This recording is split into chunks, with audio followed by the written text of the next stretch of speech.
عليكم ورحمة الله وبركاته. وعليكم السلام ورحمة الله. الحمد لله وكفى وسلام على عباده الذين اصطفى أما بعد فأعوذ بالله من الشيطان الرجيم بسم الله الرحمن الرحيم فلا تقل لهما أف ولا تنهرهما وقل لهما قولا كريما وقال النبي صلى الله عليه وسلم الجنة تحت أقدام الأمهات صدق الله ورسوله النبي الكريم.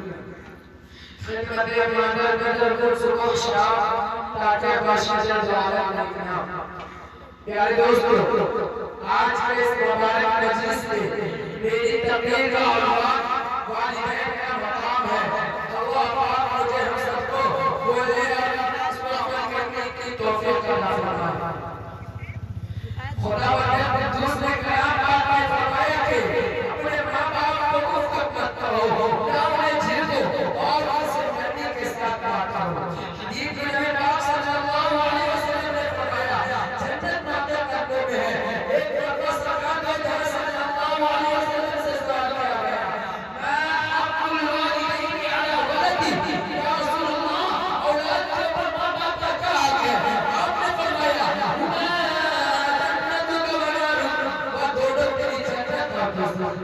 یعنی اگر تم نے ان کے نافرمانی کی تو جنت میں جاؤ گے، اور اگر تم نے ان کی نافرمانی کی تو سزائے جہنم کا ٹھکانا ہوگا.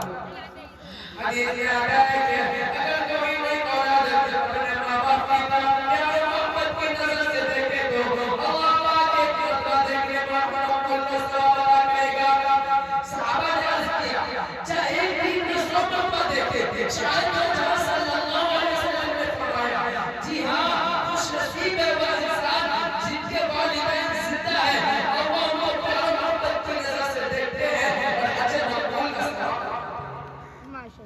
پیارے دوستو، آج کے اس دور میں والدین کے ساتھ بڑا سلوک کیا جاتا ہے، ان کو ستایا جاتا ہے، ان کو مارا اور پیٹا جاتا ہے. اسی پر بس نہیں بلکہ والدین کو قتل بھی کر دیا جاتا ہے. افسوس سخت افسوس، والدین کے ساتھ ہمارا معاملہ کتنا بھیانک اور بدترین ہے.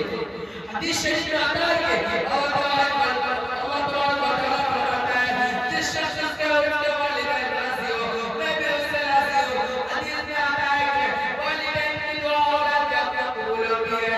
حدیث میں آتا ہے کہ والدین کی نافرمانی بہت برا ہوتا ہے. حدیث میں آتا ہے کہ اللہ پاک کی رضامندی والدین کی رضامندی میں ہے، اللہ پاک کی ناراضگی والدین کی ناراضگی میں ہے.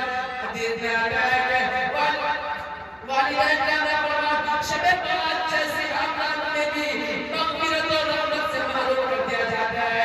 حدیث میں آتا ہے کہ جو شخص رزق کی فراوانی اور لمبی عمر کی تمنا رکھتا ہے اسے چاہیے کہ والدین کے ساتھ اچھا سلوک کرے.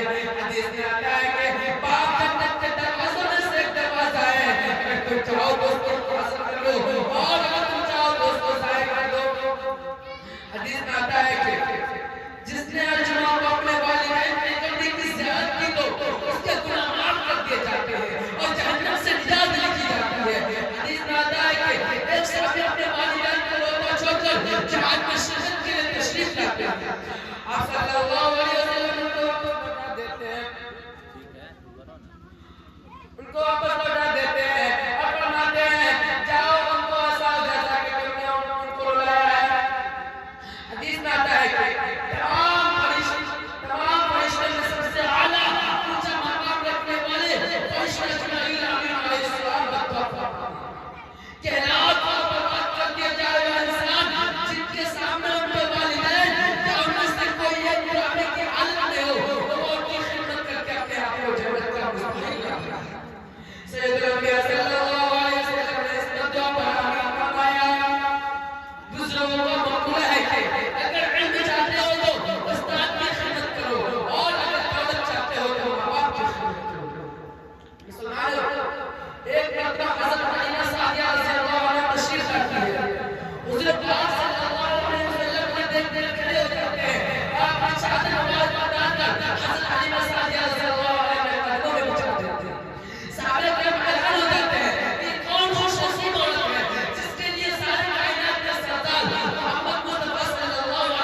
الانسان عبد الاحسان، انسان احسان کا غلام ہے۔ والدین کے ہمارے اوپر اس قدر احسانات ہے کہ ہم پوری زندگی ان کا بدلہ نہیں چکا سکتے۔